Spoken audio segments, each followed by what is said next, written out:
Hyvät matkakumppanit, bästa tittare.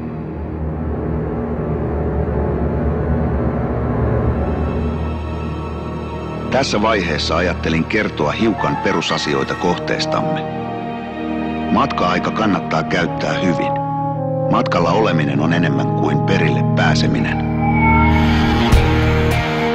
Silmät kannattaa avata. Silmien kautta valo pääsee aivoihin ja se tuntuu hyvältä.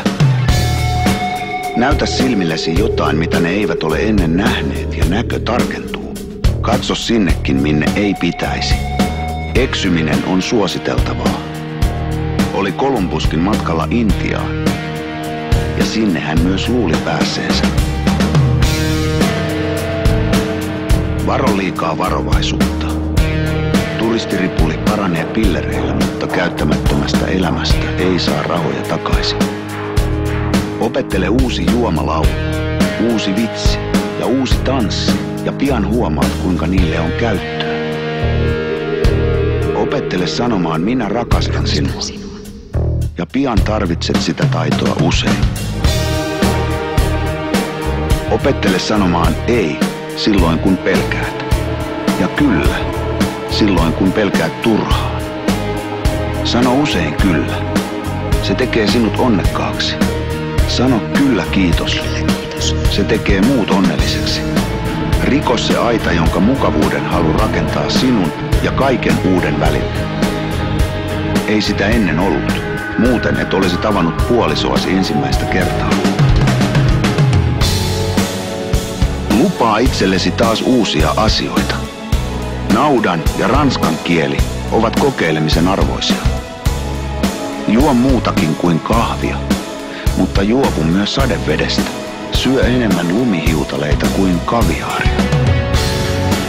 Kokeile joskus millaista on olla nälissään.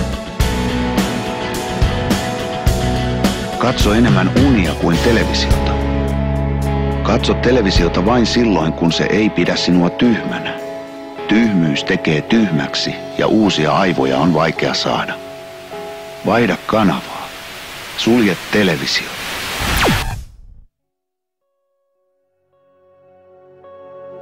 Älä naura sauvakävelijöille. Sauvakävely vaatii pokkaa.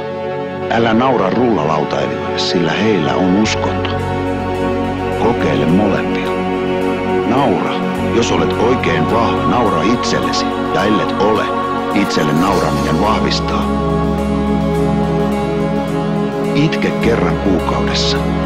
Se poistaa kuona-aineita ja tekee hiuksista jopa 35% tuuheampia.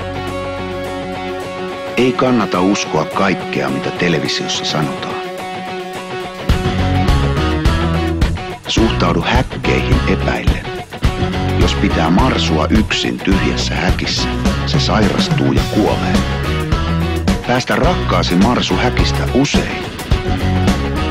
Liskoista en sano mitään. Hyvät matkakumppanit, minulle on kerrottu, että elämällä on viimeinen käyttöpäivä. Ja että nyt pitäisi repäistä ja ajaa avoautolla auringonlaskuun. Mutta se mitä olen nähnyt kertoo, ettei tarvitse. Ei tarvitse tehdä suurtekoja, ei tulla uskoon, ei edes vaihtaa puolisoa tai autoa.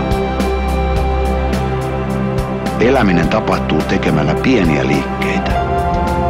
Pidä silmät auki ja korvat höröllä. Hanki otsaan ryppyjä ja poskeen kuoppia.